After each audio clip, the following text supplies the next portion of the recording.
स्वागत है आपका अपने चैनल एकलव्य स्टडी पॉइंट पे। और मेरा नाम है सचिन और आज की इस वीडियो में हम पढ़ने वाले हैं क्लास 12th की फिजिकल एजुकेशन का चैप्टर नंबर 5, जिसका नाम है खेलों में बच्चे तथा महिलाएं, children and women in sports. तो आइए शुरू करते हैं अपने इस चैप्टर को। तो आपको सबसे पहले कंटेंट बता दूं क्या क्या हम पढ़ने वाले हैं इसमें।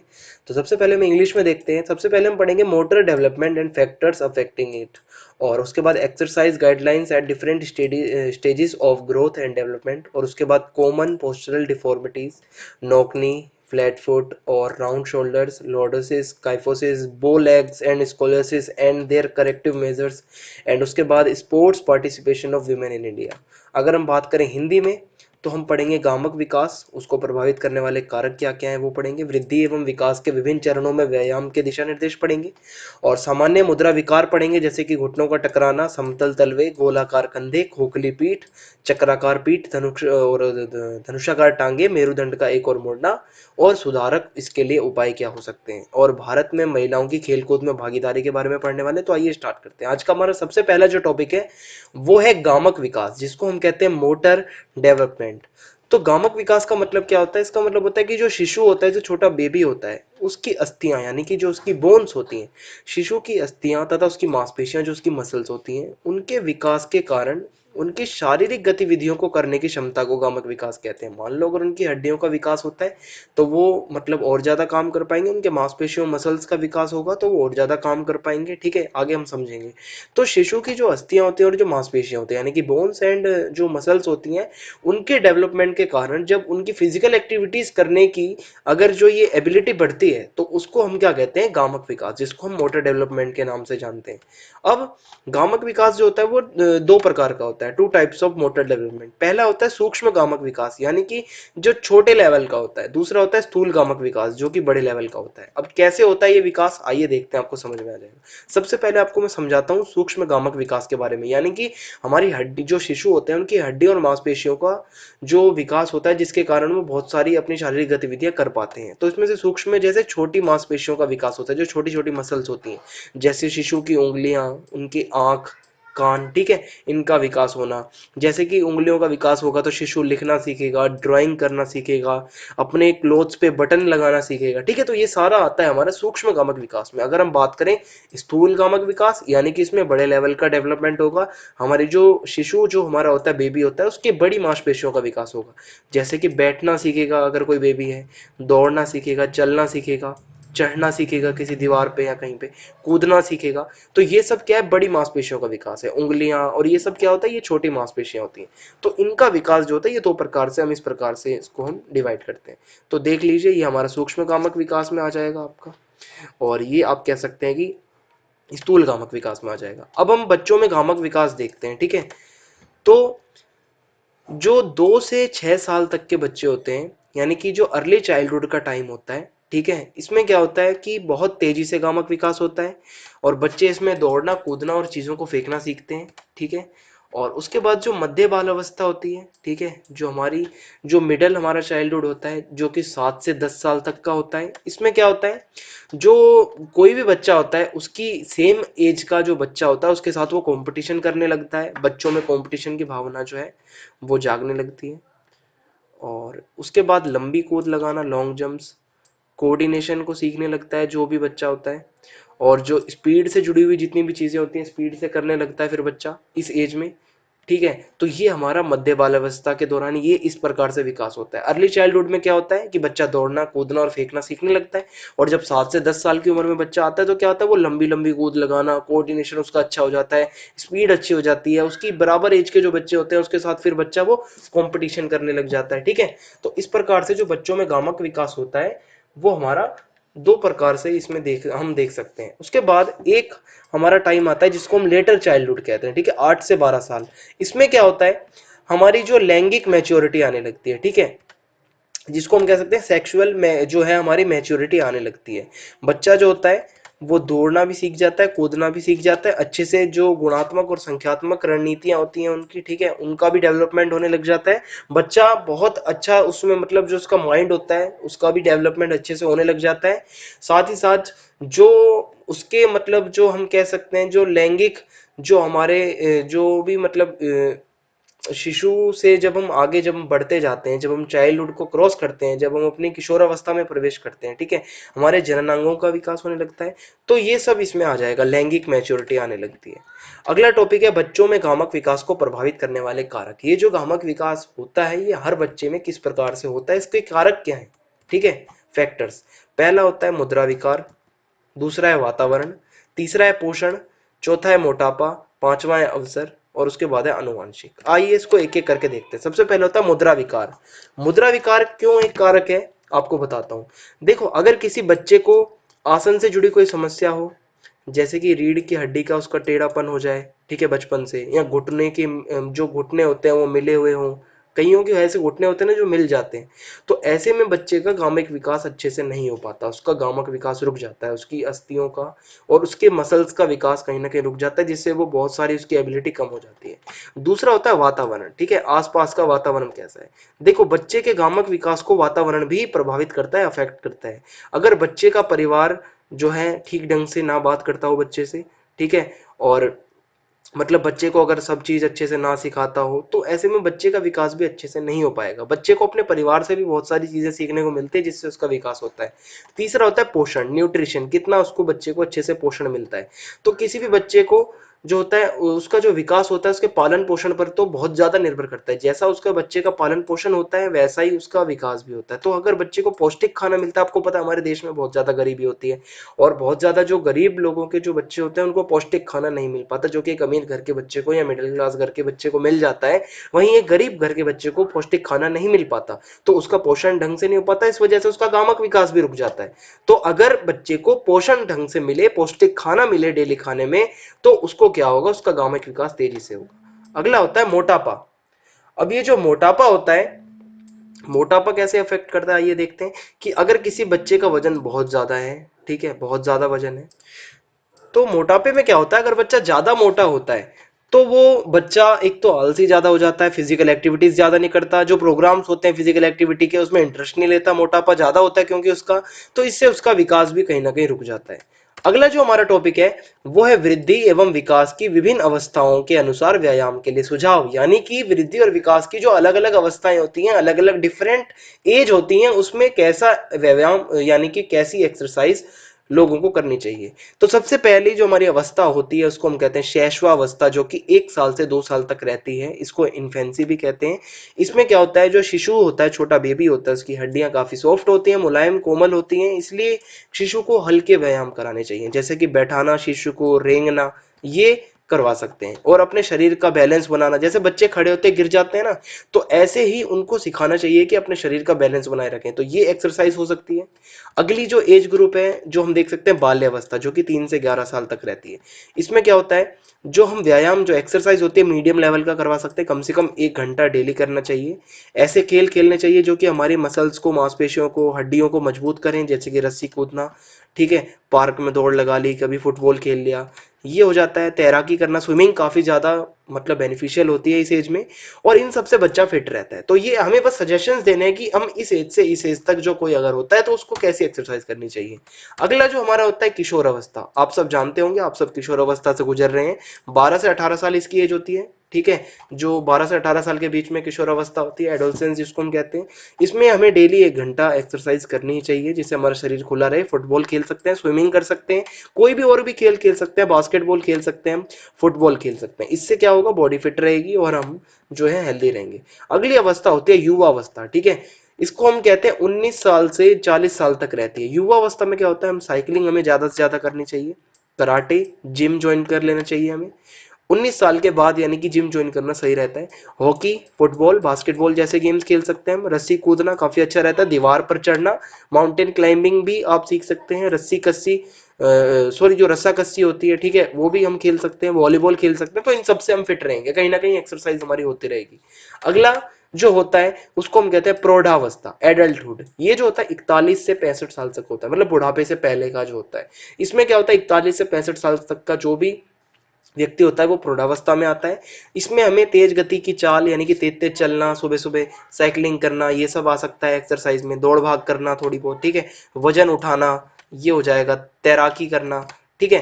तो अगली जो हमारी अब एज है वो होती है वृद्धावस्था, ओल्ड एज। 65 साल से जब कोई क्रॉस कर जाता है तो उसको उतना ही व्यायाम यानी कि उतनी ही एक्सरसाइज करनी चाहिए जितनी की वो कर सकता है व्यक्ति। अगर सभी जो ओल्ड एज के व्यक्ति एक जैसे नहीं होते, कोई कोई ज्यादा फिट होते हैं, कोई कोई जो है कमजोर ज्यादा हो जाते हैं, तो उनको अपने शरीर के अनुसार ही करना चाहिए। जॉगिंग करनी चाहिए डेली कम से कम 40 मिनट। जो एक्टिव लोग हैं, मैंने देखो वही बात आ गई, अगर जो ज्यादा कमजोर है वो इनसे दूर रहे सीढ़ी चढ़ना बार बार। और अगर जो एकदम फिट रहते हैं, थोड़े बहुत ठीक है 65 साल क्रॉस होने के बाद भी, तो वो सीढ़ियां चढ़ने की प्रैक्टिस कर सकते हैं, दौड़ हल्की हल्की लगा सकते हैं, योगा प्राणायाम कर सकते हैं। 65 साल के जो 65 साल क्रॉस हो चुके हैं, थोड़ा थोड़ा वजन उठाकर भी चल सकते हैं, जिससे वेट की भी थोड़ी थोड़ी ट्रेनिंग होती रहेगी। ठीक है, तो पूरी मसल्स वगैरह अपनी प्रॉपरली वर्क करेंगी। तो ये अलग अलग डिफरेंट एज थी जिसमें मैंने आपको एक्सरसाइज के लिए कुछ सजेशंस बताए। अगला टॉपिक है सामान्य मुद्रा विकार। हमारे मुद्रा, हमारे पोस्चर से जुड़े हुए कुछ मतलब ऐसे विकार होते हैं, डिफॉर्मिटीज होती हैं, जो हम अब पढ़ेंगे। तो उसमें से एक आपको बता देता हूँ आज हम क्या क्या पढ़ने वाले हैं। काइफोसिस पढ़ेंगे, जिसका मतलब होता है पीछे की ओर कुबड़ निकल जाना, आपने सुना होगा। नॉक नीज पढ़ेंगे, यानी कि घुटनों का टकरा जाना। फ्लैट फुट पढ़ेंगे, यानी कि चपटे पैर। धनुषाकार टांगे, यानी कि बो लेग्स। आगे की ओर कुबड़ निकल जाता है, जिसको लॉर्डोसिस कहते हैं, ये भी पढ़ेंगे। राउंडेड शोल्डर्स पढ़ेंगे, जिसमें कंधे हमारे गोल हो जाते हैं, आगे की ओर झुक जाते हैं। और फिर स्कोलियोसिस भी पढ़ेंगे, जिसको रीढ़ की हड्डी का एक और झुकना कहते हैं। तो एक एक करके हम सारा ये पढ़ने वाले हैं, आइए देखते हैं। तो सबसे पहले हम काइफोसिस को पढ़ेंगे, आपको ध्यान से इसको पढ़ना है। काइफोसिस में क्या होता है कि जो कुबड़ होता है पीछे की, ये मतलब जो कुबड़ हमारा पीछे को निकल जाता है, इसमें कुबड़ निकल जाता है। ठीक है, ये एक विकृति है। ठीक है, आसन से जुड़ी हुई एक विकृति है, जिसमें व्यक्ति की जो पीठ की मांसपेशियां होती हैं जो हमारी, वो कमजोर हो जाती हैं, हमारी पीठ की जो मसल्स होती हैं। और इसमें छाती की मांसपेशियां छोटी लगने लगती हैं, और व्यक्ति की गर्दन आगे की तरफ झुक जाती है, और फिर व्यक्ति लगने लगता है कुछ ऐसा। देखो, आगे की छाती की मांसपेशियां छोटी, पीछे से कुबड़ निकल जाता है, और व्यक्ति की गर्दन आगे झुक जाती है, और व्यक्ति ऐसा दिखता है। इसका कारण क्या हो सकता है? इसका मेन कारण है कमजोर मांसपेशियां, हमारी मसल्स का कमजोर होना। और एक कारण हो सकता है कुपोषण। ठीक है, पोषण ढंग से ना मिलना, पौष्टिक खाना ना खाना। और एक और कारण हो सकता है अत्यधिक भारी वस्तुएं उठाना, बहुत ज्यादा अगर कोई वजन ढोता है उसको हो सकता है ऐसा। और अगर कोई व्यक्ति एक्सरसाइज नहीं करता, आलस में रहता है हमेशा, एक्सरसाइज करने से दूर रहता है हमेशा, कोई फिजिकल एक्टिविटी नहीं करता, तो उसको भी हो सकता है। इसके लिए हम क्या सुधार के लिए क्या कर सकते हैं? कोई भी व्यक्ति चक्रासन कर सकता है। ठीक है, चक्रासन करने से इसमें थोड़ा बहुत लाभ जरूर मिलेगा। और इस समस्या में सुधार के लिए कोई भी व्यक्ति रात को सोते समय अपनी पीठ के नीचे तकिया रख सकता है। जब रात को कोई व्यक्ति सोता है जिसको ऐसे कुबड़ निकला हुआ है, अपनी पीठ के नीचे तकिया रख सकता है, जिससे काफी ज्यादा लाभ मिलने के चांसेस है। अगला है, इसके लिए सुधार के लिए कोई भुजंग आसन भी कर सकता है। कोई भी व्यक्ति अगर किसी को ऐसी समस्या रहती है तो वो भुजंग आसन भी अपना सकता है। अगली जो समस्या है उसको हम कहते हैं घुटनों का टकराना, नॉक नीज। इसमें क्या होता है, घुटनों का आपस में टकराना, ये क्या होता है, ये भी एक आसन से यानी कि पोस्चर से जुड़ी हुई एक डिफॉर्मिटी है, एक विकृति है। इसमें क्या होता है, जब व्यक्ति खड़ा होता है, जब कोई भी इंसान खड़ा होता है, तो उसके दोनों घुटने ना आपस में मिले हुए लगते हैं, और जिसकी वजह से उसकी एड़ियां भी आपस में नहीं मिल पाती, दौड़ते समय भागते समय दिक्कत आती है, और पैर दिखते हैं कुछ ऐसे। तो आपने ऐसे भी लोग देखे होंगे, कई एग्जाम्पल हमारी डेली लाइफ में दिख जाएंगे जिनको नॉक नीज की समस्या रहती है। तो ये भी एक मतलब बुरी बात होती है। इसके कारण क्या होते हैं? पहला तो मोटापा, अगर कोई व्यक्ति ज्यादा मोटा हो जाता है तो ऑटोमेटिकली उसका ऐसे होने लगता है। और दूसरा है विटामिन डी की कमी है अगर किसी की बॉडी में, तो भी इसे हो सकता है। तीसरा कारण कुपोषण है, पौष्टिक खाना अगर नहीं मिलता किसी व्यक्ति को तो उसको भी ये हो सकता है। और अगर कोई भारी भरकम सामान ज्यादा ही उठाता है, ज्यादा ही बोझा उठाता है, तो उसको भी ये हो सकता है। इसके सुधार के लिए हम साइकिल चला सकते हैं, और घुड़सवारी काफी ज्यादा इसके लिए बेनिफिशियल रहेगी। साइकिलिंग और घुड़सवारी, हॉर्स राइडिंग जिसे हम कहते हैं। पद्मासन कर सकते हैं, जिससे सुधार होने के बहुत चांसेस आते हैं। और व्यक्ति अगर रात को सोते समय अपने घुटनों के बीच में तकिया लगा दे, जो पिलो होता है हमारा, अगर हम घुटनों के बीच में रख दें रात को जब हम सोते हैं, तो थोड़ा थोड़ा सुधार इसमें आने लगेगा। और अगर कोई व्यक्ति इस समस्या के साथ कोई अगर फुटबॉल खेलता है, तो वो साइड किक का ज्यादा इस्तेमाल करे। साइड किक करेगा तो थोड़ा थोड़ा गैप उसमें अपने आप ही बनने लगेगा बीच में। ठीक है, अगली जो हमारी विकृति है वो है धनुषाकार टांगे। इसमें टांगे खुली सी हो जाती हैं। ठीक है, ये भी आसन से जुड़ी हुई एक समस्या है। इसमें हमारी टांगे बाहर की ओर मुड़ी हुई लगती है, जैसे धनुष होता है ना बाहर की तरफ आकृति, तो उसी की तरह हमारी टांगे भी लगने लगती हैं। और जब अब व्यक्ति खड़ा होता है तो फिर ऐसे दिखने लगता है। आपने ऐसे भी लोग देखे होंगे, आपकी क्लास में भी होंगे एक दो जरूर। ठीक है, ये हो सकता है, नॉर्मल होता है ये सब, गैप ज्यादा बन जाता है टांगों के बीच में। तो ये एक विकृति होती है। इसका कारण पहला तो ये होता है, अगर किसी व्यक्ति की हड्डियां और मांसपेशियां कमजोर होती हैं तो ये होने का खतरा उसे बढ़ सकता है व्यक्ति को। दूसरा कारण है, अगर किसी व्यक्ति का वजन बहुत ज्यादा है, वेट बहुत ज्यादा है, मोटा ज्यादा है, तो उसको भी ये होने का खतरा हो सकता है। और तीसरा, अगर किसी व्यक्ति के अंदर कैल्शियम की कमी है, लैक ऑफ कैल्शियम और लैक ऑफ विटामिन डी, तो उसको भी ये प्रॉब्लम हो सकती है। इसके सुधार के लिए हम क्या कर सकते हैं, रेत पर दौड़ लगानी चाहिए। रेत पर दौड़ लगाने से इसमें कुछ ना कुछ इसको आपको लाभ जरूर मिलेगा। विटामिन डी का अच्छी मात्रा में हमें सेवन करना चाहिए, जिस जिस चीजों में विटामिन डी होता है, और अपने पंजों को अंदर की ओर मोड़कर चलना चाहिए। जब भी हम वॉकिंग करते हैं तो जो हमारे पंजे होते हैं वो अंदर की ओर मोड़कर हमें चलने चाहिए। और इसके अलावा अर्ध मत्स्येंद्र आसन हम कर सकते हैं, ये काफी ज्यादा लाभदायक होएगा इस बीमारी के लिए। अगला है जो विकृति है, जो डिफॉर्मिटी है, वो है चपटे पैर। इसमें हमारे पैर चपटे हो जाते हैं, एकदम फ्लैट फुट।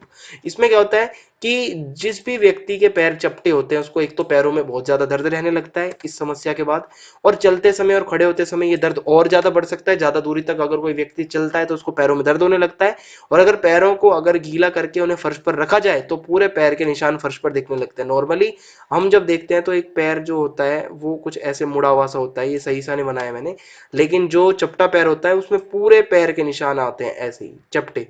और एक होती है ना जो पूरी आकृति होती है ऐसे यूं घूमी हुई सी, तो वो हेल्दी फुट होता है। अगर किसी का ऐसा पैर आता है चपटा, पानी में भिगोने के बाद निशान बनाते हैं, तो वो चपटे पैरों की समस्या है उस व्यक्ति को। इसमें पहला कारण हो सकता है हड्डियां और मांसपेशियां अगर कमजोर हो तो ये समस्या आ सकती है। अगर किसी व्यक्ति का वेट बहुत ज्यादा है उसको ये समस्या आ सकती है। आपको एक चीज बताता हूँ, जितनी विकृतियां आप देख रहे हो उसमें बहुत सारे पॉइंट कॉमन है। एक तो मांसपेशियां कमजोर होना, हड्डियां कमजोर होना, वेट बहुत ज्यादा होना, कुपोषण होना, ठीक है, तो ये सारी समस्या आ जाती हैं।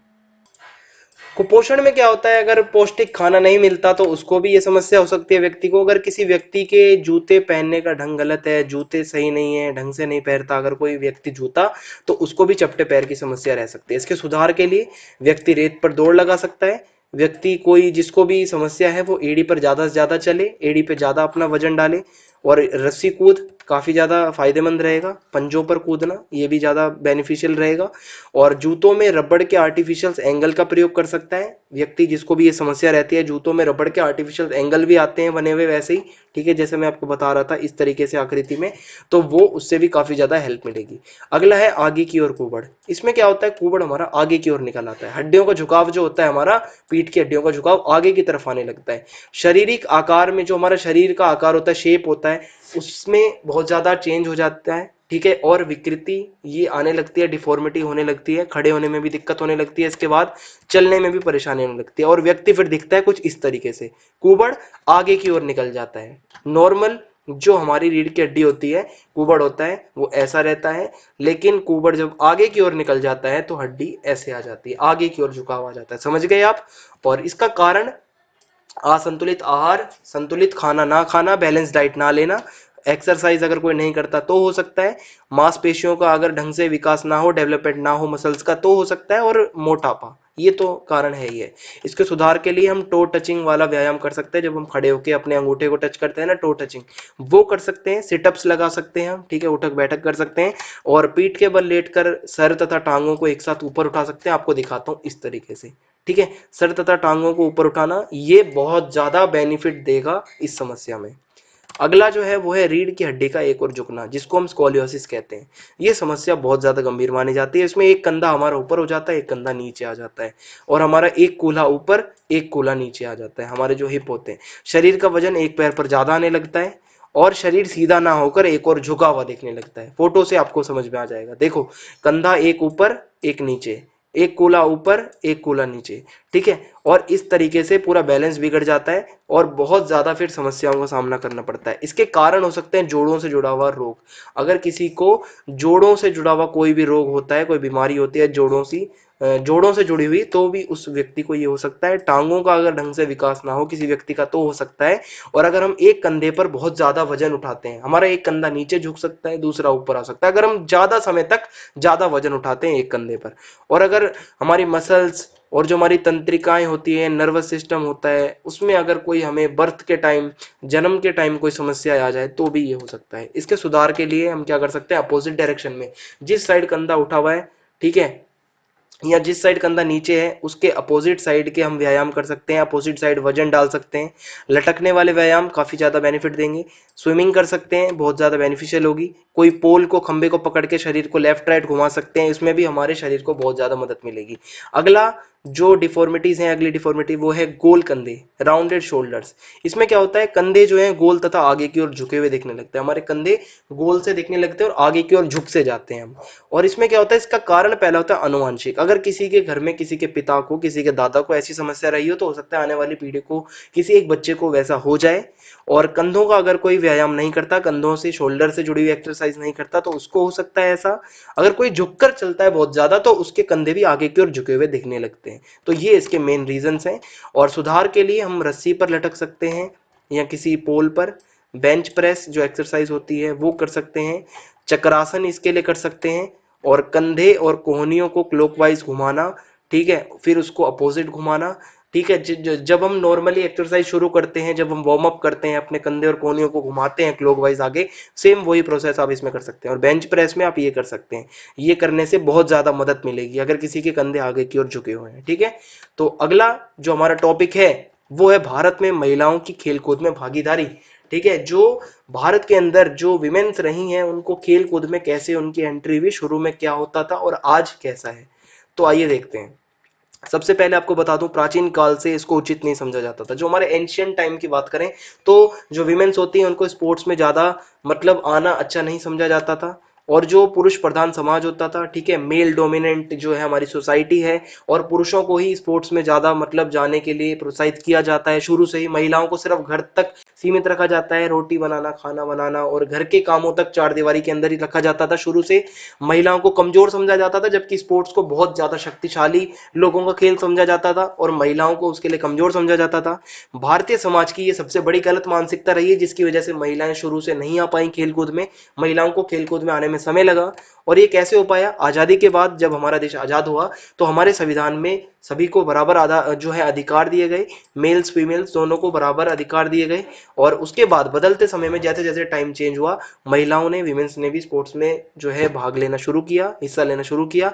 जैसे कुछ आपको खिलाड़ियों के नाम बताता हूँ, पीटी उषा है, साइना नेहवाल है, सानिया मिर्जा है, मैरी कॉम है, आपने नाम सुने होंगे। तो इन्होंने देश का नाम रोशन किया खेल के। और धीरे धीरे अब विमेन्स पे भी ध्यान दिया जाने लगा है। आप देखेंगे अगर वर्ल्ड कप होता है तो अगर कोई भी मतलब कोई सीरीज होती है क्रिकेट की तो विमेन्स का भी मैच करवाया जाता है। तो ये इसलिए भारत सरकार द्वारा और बहुत सारी योजनाएं भी चलाई गई हैं जिससे महिलाएं भी स्पोर्ट्स में भाग लें। बहुत सारे पुरस्कार भी अब दिए जाते हैं महिलाओं को अगर वो अच्छा प्रदर्शन करती हैं, अच्छी परफॉर्मेंस करती हैं। इससे और बढ़ावा मिला है, उनका और इंटरेस्ट बढ़ा है और आज महिलाएं फिर स्पोर्ट्स में बढ़ चढ़कर हिस्सा लेने लगी हैं।